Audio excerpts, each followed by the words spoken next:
Padre Celestial, te damos gracias una vez más, Señor, por el privilegio que nos das de estar aquí una vez más en tu casa, Señor, adorándote y bendiciéndote. Gracias por todo lo que hemos visto, lo que hemos hecho a través de estas especiales, cantos especiales, también de este drama, Señor, de lo que vamos a hacer, a recibir en este mensaje. Te pedimos que desde ahora, Señor, tú prepares la mente de mis hermanos, hermanas, los corazones, las vidas, para estar atentos, Señor, a recibir tu palabra con poder, con autoridad, y poder ser transformados por el poder de tu Espíritu Santo. Nos ponemos en tus manos las clases de los niños también, ahí donde están ellos con sus maestros. Úsanos, Señor, a cada uno que estamos al frente de cada ministerio para ser líderes, para ser usados, para ser vasos, instrumentos que tú uses. Queremos ser útiles en tus manos, Señor, en este día. Todo esto te lo pedimos en el nombre de nuestro Señor Jesús. Amén. Entonces el mensaje de hoy es adopción, ese es el título. Si usted tiene sus notas puede ir llenando los espacios vacíos. Vamos a estar abriendo nuestras Biblias. Si usted tiene sus Biblias, sus teléfonos, sus tabletas, o si usted solamente quiere oír la palabra, el mensaje, está bien conmigo, no hay problema. Pero los que tienen su Biblia, abran su Biblia, la vamos a leer en un momento en Romanos capítulo 8, verso 15. Antes de ir a la palabra de Dios, quiero yo hablarles un poquito de lo que es la palabra adopción. Todos conocemos lo que es adoptar a un bebé. La adopción es lo que estamos celebrando ahora, es el mensaje de la palabra de Dios, el mensaje de la cruz. Adopción es el mensaje de la cruz. Todos hemos visto en familias, amigos, como alguno de ustedes, no sé aquí, quizás haya sido adoptado, o quizás algún matrimonio ha adoptado niños, y sabemos lo que es adopción. Pero cuando la palabra adopción viene a la palabra de Dios, a las escrituras, o a nuestra vida personal, a nuestra relación personal con Dios, la palabra adopción juega un papel muy, muy importante, ¿sí o no?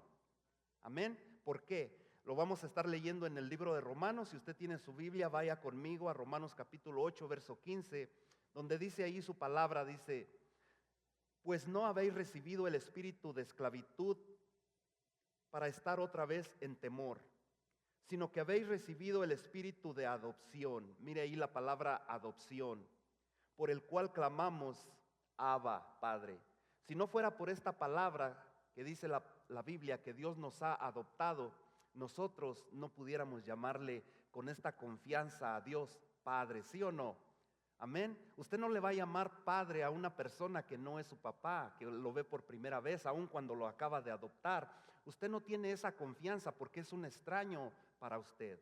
Pero cuando nosotros recibimos a Cristo, Él nos da la confianza de decirle padre, papi, papito. Así como cuando un niño usted quisiera que le hablara en confianza, que le tuviera confianza cuando usted lo ve a su joven en la escuela tener problemas y usted quisiera que ese joven le confiara los problemas por los cuales está pasando y se abriera para usted saber qué es lo que le pasa y poderlo ayudar. Pues este espíritu que ha venido de nosotros de adopción es lo que nos hace a nosotros tener esa confianza con Dios de llamarle papi y decirle: me pasa esto, estoy en esta situación difícil, necesito tu ayuda. Cuando tú estás caminando en tinieblas, en un problema donde tú no ves la luz, tú puedes decirle: Padre, te necesito, yo creo que tú puedes ayudarme. Y ahí en Romanos vemos que en el verso 16 dice: el Espíritu mismo da testimonio a nuestro espíritu de que somos hijos de Dios. Mira la bendición, el privilegio que es que la palabra de Dios nos dice que nosotros somos hijos de Dios. Ya no somos más ajenos, ya no somos más extraños a Él. En otra escritura, en Gálatas capítulo 4, verso 5 dice: para que redimiese a los que estaban bajo la ley. Cristo nos ha redimido de la ley, del pecado. Cuando la palabra de Dios dice aquí, la ley significa pecado. ¿Cuántos saben que la ley o el pecado trae condenación a nuestras vidas, sí o no? Nos hace sentirnos culpables, nos hace sentirnos indignos de venir a Dios, de venir y clamarle a Él: Padre, te necesito. Tener esa confianza como la que usted quiere tener con sus hijos. La palabra ley trae también una conciencia de pecado a nuestras vidas. Sigue diciendo allí en el verso 5 que Cristo vino para que podamos recibir la palabra,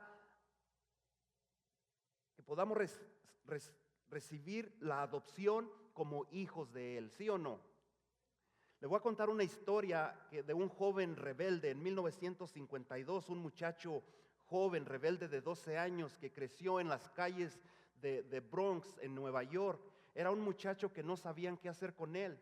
Era un muchacho que siempre estaba metido en problemas. Muchas veces quisieron darlo en adopción a estas agencias que lo recogen y les buscan un hogar, pero nadie lo quería porque tenía problemas.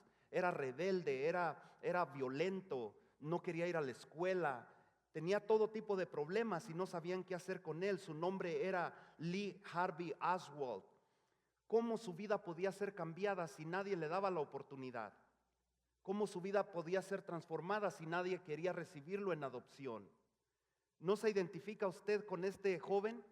Muchas veces decimos, ¿cómo recordamos cuando nosotros estábamos sin Cristo, sin Dios? Nadie quería dar un penny partido por la mitad por nosotros.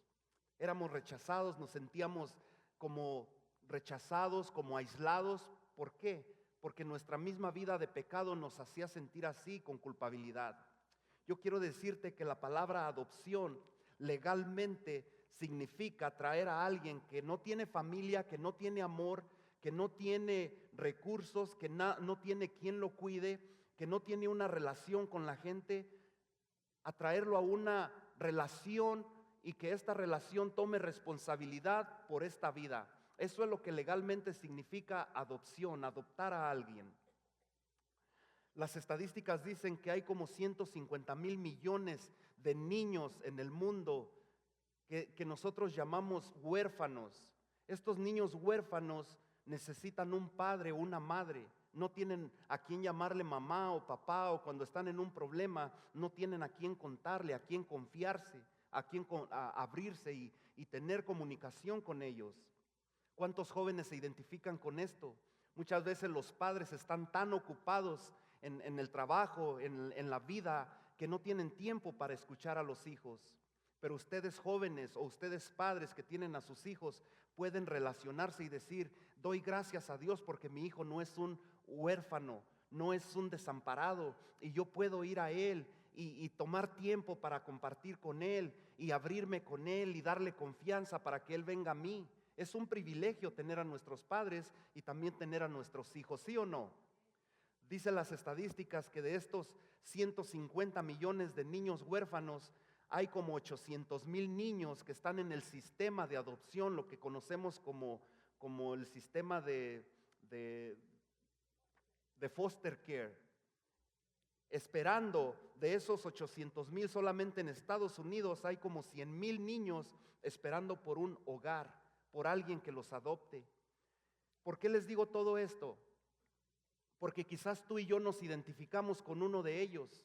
Nos identificamos con este muchacho rebelde, Lee Harvey Oswald, que vivía en las calles de Nueva York. Cuando estábamos sin Cristo, ¿cómo estábamos nosotros? ¿Cómo era nuestra vida? Estábamos muertos en nuestros delitos y pecados, ¿sí o no? Sin un Padre celestial, sin esperanza, sin fe, sin Cristo, sin Dios. Estábamos huérfanos espiritualmente hablando. Estábamos sin un hogar, sin nadie que nos mostrara amor. Nos sentíamos rechazados, nos sentíamos aislados por los demás. Por eso es que les digo esto, porque fuera de Cristo estábamos perdidos, sin esperanza. Por eso es que nuestro Padre Celestial mandó a su Hijo a morir por nosotros. ¿Cuánto le dan gloria a Dios por eso? Amén.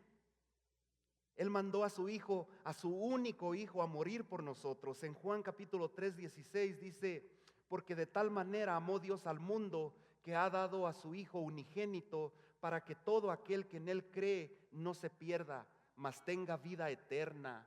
¿Qué privilegio es ese, sí o no? Amén. Que Dios envió a su Hijo a morir por nosotros. Este es el mensaje que tú y yo debemos predicar. Este es el mensaje que tú y yo debemos hablar al mundo, al perdido, de que Cristo no vino a condenarnos. Él no vino enojado contigo porque te equivocaste, porque fallaste. Él no vino con un bat en su mano a volarte la cabeza como muchas veces nosotros queremos hacer cuando los demás fallan. Él vino a mostrarnos amor, a decirnos que no todo está perdido, que Él vino a salvar al mundo. Ese es el mensaje que Dios quiere que nosotros hablemos a los demás. No condenar al mundo, sino hablarles de la esperanza. Hay una historia en la Biblia que habla de la adopción. No podemos identificarnos más con la adopción que la palabra de Dios nos habla. Voy a estar leyendo, yo creo que ustedes todos están familiarizados con esta historia en 2 de Samuel capítulo 9. ¿Cuántos de ustedes han oído la historia de Mefiboset? Amén. Vamos a escuchar esta historia a través de un canto especial que el hermano Miguel nos va a traer. Escuche la historia y después seguimos con el mensaje.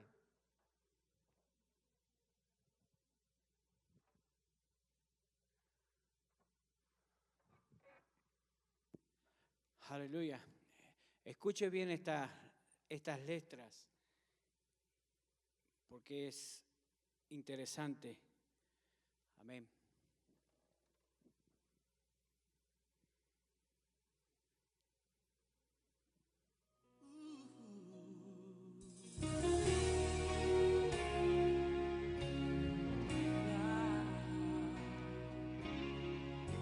David llamó a Siba y le preguntó: ¿hay el de la casa de Saúl que yo pueda ayudar? Recordándome del pacto que hice con mi amigo Jonatán, quiero hacer misericordia honrando su amistad. Y Siba respondió: hay uno, mi Señor, que vive en Lodebar, tierra de tristeza y dolor, donde reina la maldad. La tristeza es realidad, es una tierra sin sueño, Señor, lugar de pavor. David pregunta a Siba: habla más de este hombre, por favor dígame su nombre. Se llama Mefiboset, mas él no puede andar, es inválido, Señor, no se puede ni arrastrar. Manda a llamar a ese hombre, que con él yo quiero hablar. Dile a Mefiboset que el rey lo mandó a llamar.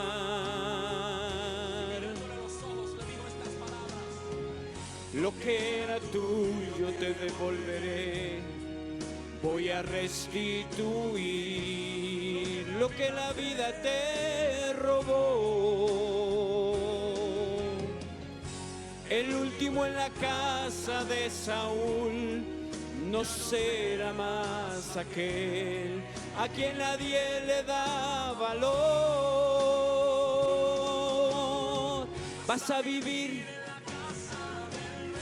vas a sentar en la mesa del rey, vas a vestir las ropas del rey, vas a sentarte al lado del rey. La miseria nunca más conocerás, un adiós a Lodebar tú vas a dar, tu vida nunca más será igual. El rey te mandó a llamar, el rey manda a llamar a aquellos que estaban perdidos un día. Escúchenlo, Señor, en esta tarde. Y escucha bien lo que Él quiere decirte en este momento. Lo que era tuyo te devolveré, voy a restituir lo que la vida te robó. El último en la casa de Saúl no será más aquel a quien nadie le da valor. Vas a vivir, vas a comer en la mesa del rey, vas a sentarte al lado, vas a sentarte al lado del Rey. La miseria nunca más conocerás, un adiós a lo de bar tú vas a dar, tu vida nunca más será igual. El Rey te mandó a llamar, el Rey te mandó a llamar. El Rey te mandó a llamar. Y cuando Jesús te llama, Él no se arrepiente. Él te va a devolver lo que la vida nos robó, hermanos. Dios le bendiga. Gracias, hermano. ¿No es una bonita historia? Es lo que la Biblia nos dice, lo que es la adopción. Nosotros somos adoptados como Mefiboset por Dios, por el Rey de Reyes y Señor de Señores. La historia dice que es un hombre Mefiboset y un hombre llamado el Rey David. Dice que el Rey David era el rey sobre todo Israel, traducido en pocas palabras lo que la canción decía, lo que todo el capítulo 9 de segunda de Samuel nos dice allí. Dice que el rey anterior estaba muerto. El rey anterior era Saúl. Saúl había muerto y Saúl tenía un hijo llamado Jonatán. Jonatán tenía un hijo que se llamaba Mefiboset. Y Mefiboset vivía en las calles de Lodabar, un barrio, una área donde nadie quería vivir. Por razones del destino, él vivía en ese lugar. Él no quería vivir allí, pero él se sentía rechazado. Él se sentía humillado. Él se sentía como que no valía nada, era inválido de sus pies. Normalmente lo que el rey actual hacía era mandar matar a toda la descendencia del rey anterior, por temor a que esta descendencia viniera en contra del nuevo rey y se apoderaran del nuevo reinado, del poder. Pero el rey David hizo lo contrario. En lugar de mandarlo matar, él dijo: ¿habrá alguien en la casa de Saúl que yo pueda mostrarle amor y misericordia? Y Siba, que era uno de los siervos, de los sirvientes anteriores del rey Saúl, conocía de este hombre. Y le dice: sí, señor, hay un descendiente de la casa de Saúl que vive en Lodabar. Y el rey le dice: ve y tráemelo. Cuando Mefiboset vino al rey, él venía con miedo a morir. Pensó que lo iban a matar porque era el último descendiente o descendiente de la casa de Saúl. Pero lo primero que hizo el rey David bajo su administración, de su reinado, de su presidencia, como decimos ahora, no fue ir y gastar el dinero que él tenía, no fue ir a gastar en un carro nuevo que en ese tiempo no existían, o una mansión nueva o una propiedad. No fue al mall a gastar todo el dinero que él tenía. No fue a comprarse ropa de clase. Pero lo que él hizo fue y buscó a Mefiboset y le dijo: yo quiero bendecir tu vida. Quiero mostrarte misericordia y amor de parte de Dios. Y Mefiboset se sorprendió y dice: ¿por qué haces esto conmigo? ¿Por qué tú quieres hacer eso conmigo si yo me considero como un perro muerto ahí en la calle? ¿Por qué quieres bendecirme? Y le dice el rey David: no te equivoques, no es por lo que tú eres, es por tu padre y por tu abuelo que yo quiero bendecirte. Muchas veces nosotros como hijos de Dios creemos que lo merecemos todo, ¿sí o no? Y nos sentimos superiores a los demás. ¿Cuántos saben que no es por nosotros, porque Dios murió y se entregó a sí mismo y derramó su sangre por lo que tú y yo éramos en el pasado? No es porque éramos importantes, no es porque lo merecíamos, no es porque éramos los más guapos o los más importantes o los que tenían dinero o propiedades. No es porque éramos los que sabíamos mucho, sino por Él. Amor, amén. ¿Cuántos dicen amén? ¿Cuántos dicen gloria a Dios? Por su misericordia fue que Él vino a nosotros. Él vivía en un barrio que tú y yo conocemos como el guero o el barrio donde lo único que se miraba era violencia, drogas, alcoholismo, desempleo, welfare, donde las jovencitas eran embarazadas a una corta edad, donde los padres de familia eran encarcelados por estar haciendo negocios chuecos. Él no quería vivir allí. Y el rey David le dice: yo quiero bendecir tu vida. Ya no vivirás más en pobreza. Yo te daré lo que te quitaron. Ya no vivirás más en las calles. Ahora vivirás en un palacio. Ya no vivirás más en Lodabar. Ahora vivirás en Jerusalén.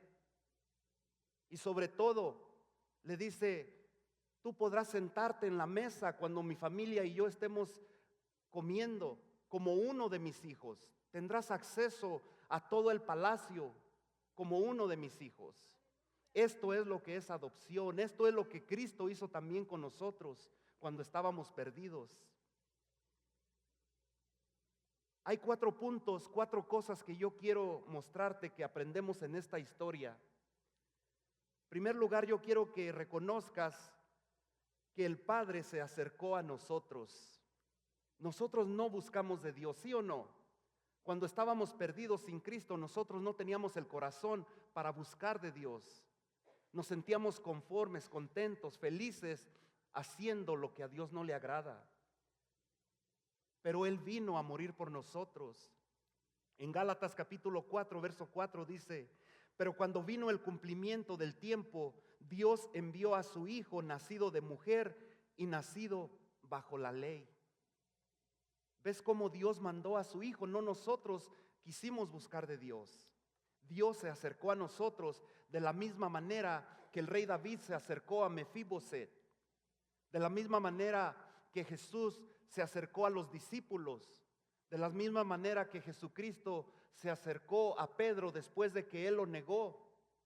De la misma manera que también Jesucristo se acercó a la mujer en el pozo cuando esta mujer vivía en pecado, que había tenido 5 esposos y todavía estaba coqueteando con el número 6. ¿Cuántos recuerdan esa historia? De la misma manera, así Jesucristo nos buscó a nosotros. ¿Por qué? No porque lo merecíamos, sino por Él, por su gracia. Así como Mefiboset le dijo a Jesús, al rey David: ¿por qué lo haces? No es por ti, le dijo, sino por él, por tu papá, por tu abuelo, es que lo estoy haciendo. Segundo punto que quiero que reconozcas es que el Padre pudo comprarnos. Él estaba en la capacidad de comprarnos. Él pudo pagar el precio, estaba en la posibilidad de pagar el precio por nosotros. En primera de Pedro, capítulo 1, verso 18 y 19 dice: sabiendo que fuiste rescatados de vuestra vana manera de vivir, la cual recibiste de vuestros padres, no con cosas corruptibles como oro y plata. Nosotros no fuimos comprados con oro ni con plata. Sigue diciendo: sino con la sangre preciosa de Cristo, como de un cordero sin mancha y sin contaminación. Ese fue el precio que pagó Dios, Cristo, por nosotros, como un cordero inmolado.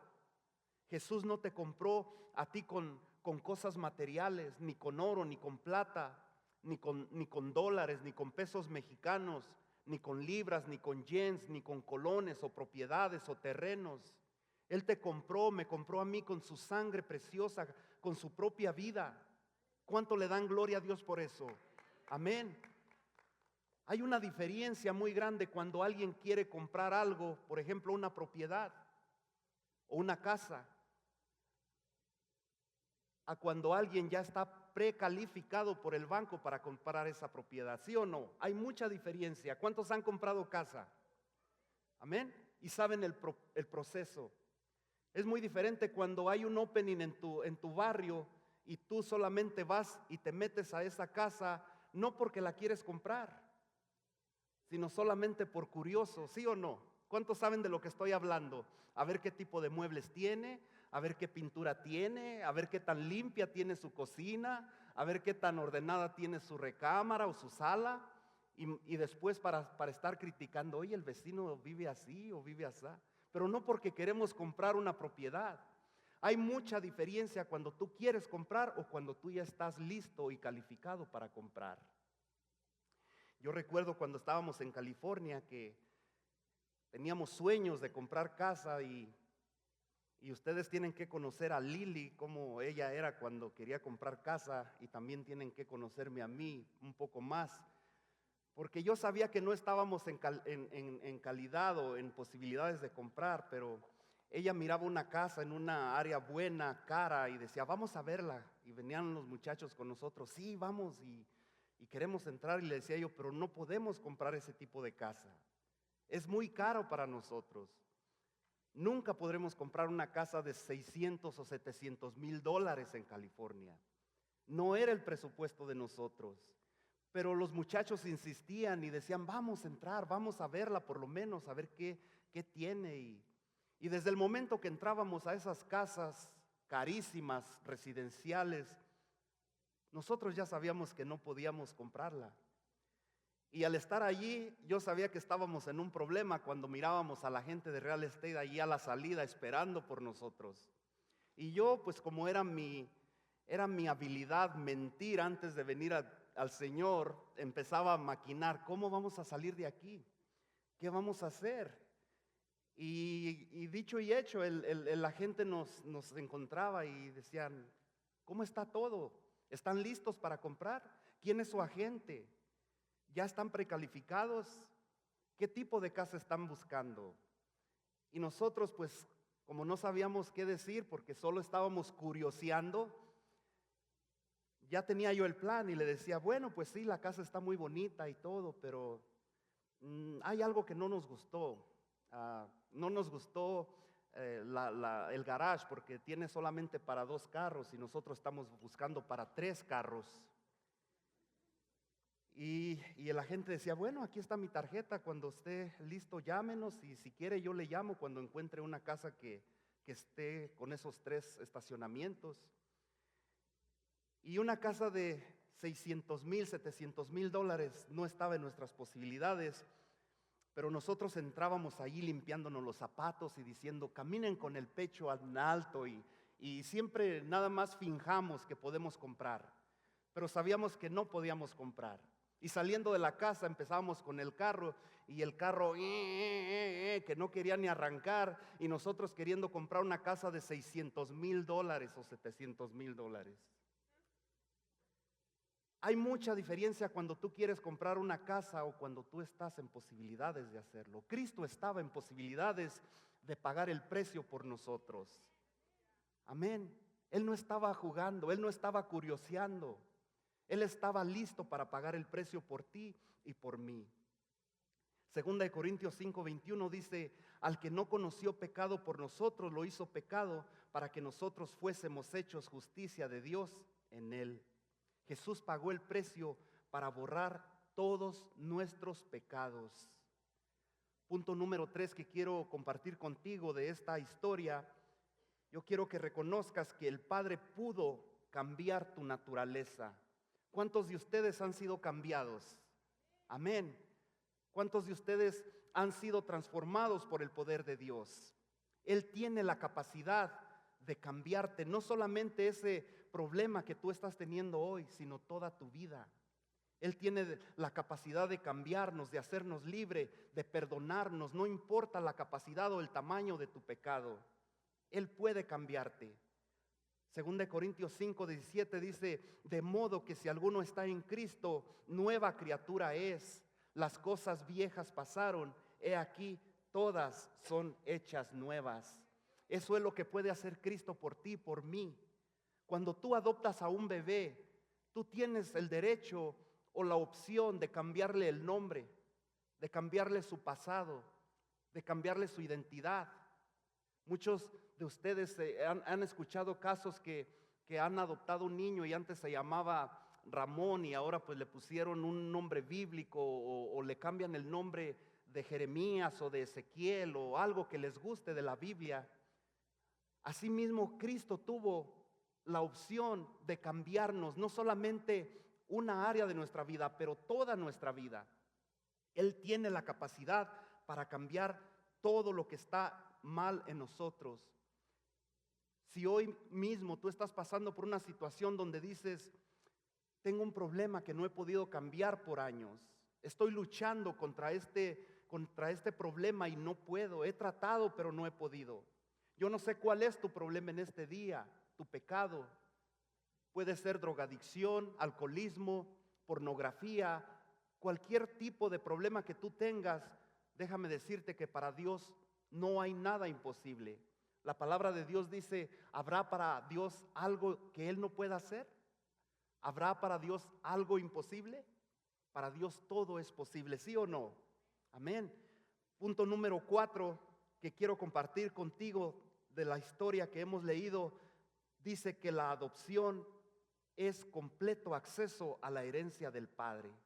¿No es ese un privilegio? Tener acceso completo a la herencia de Dios. Amén. Todo lo que posee Dios es tuyo ahora. Todas sus pertenencias, su nombre, su reputación, todos sus beneficios, sus privilegios son tuyos ahora cuando eres hecho hijo de Dios, cuando eres adoptado por Dios. Una vez más en Romanos capítulo 8, verso 15, dice, pues no habéis recibido el espíritu de esclavitud para estar otra vez en temor, sino que habéis recibido el espíritu de adopción por el cual clamamos, Abba, Padre. El Espíritu mismo da testimonio a nuestro espíritu de que somos hechos hijos de Dios. ¿Cuántos de ustedes le dan gloria a Dios porque somos hechos hijos de Dios? No hemos sido hechos hijos de un rico, de una persona célebre, de un artista, de una persona conocida en los medios. Hemos sido hechos hijos de Dios. Hemos sido adoptados por Dios. Todo por la adopción. Por la palabra adopción que podemos ver en la Biblia, podemos gritarle ahora, Abba Padre, Papi, Papito, con esa confianza de abrirnos con Él y decirle, te necesito. Es bonito tener a alguien a quien tú puedes confiarle tus problemas y decirle, estoy en esta situación, te necesito, porque yo soy tu hijo. Con esa confianza podemos venir a Él y decirle, antes de que yo te conociera, yo creí que tú no existías, que estabas miles de millas lejos de mí, pero ahora puedo creer y saber que tú estás muy cerca de mí, que tú estás allí puesto para oírme, para escucharme. Antes de conocerte, yo creía que solamente eras una religión, una historia, un libro, una canción, una oración, una filosofía, pero ahora yo sé que eres una persona real, que existes, que vives, que estás cerca de mí, que quieres venir a mi vida, vivir en mí y cambiarme y transformarme. ¿Cuánto le dan gloria a Dios por eso? Amén. Antes creíamos que solamente era una historia, un mito, pero ahora sabemos que Él es real, que Cristo vive. Y por eso tú y yo estamos aquí hoy celebrando la muerte y resurrección de nuestro Señor Jesucristo, porque Él vive en nosotros. No solamente en la historia, no solamente en la palabra de Dios, en el libro, pero Él vive en mí.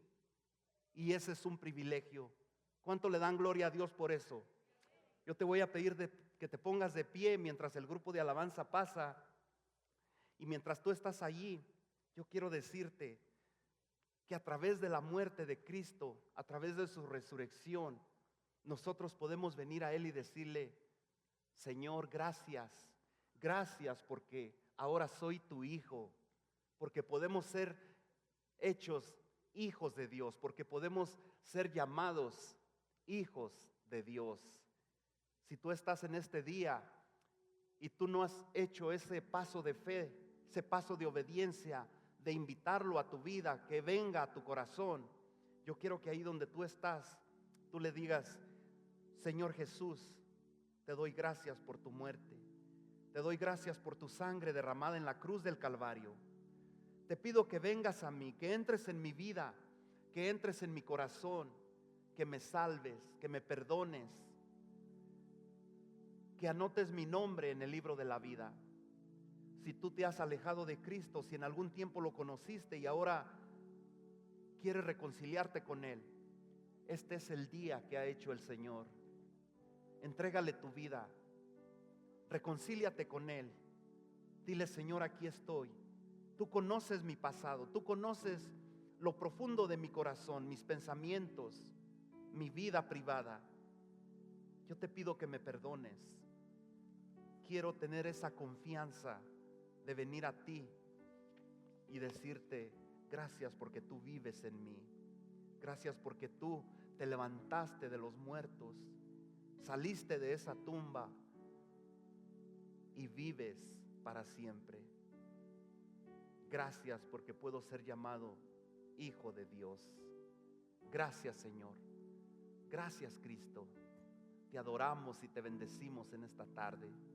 Te damos gloria y honra. No tenemos cómo pagar ese precio, ese sacrificio que tú pagaste por nosotros. Gracias por tu sangre derramada en la cruz del Calvario. Gracias porque tu sangre nos limpia de todo pecado. Gracias, Señor. Gracias. En el nombre de Jesús. En el nombre de Cristo Jesús. ¿Por qué no le das un aplauso a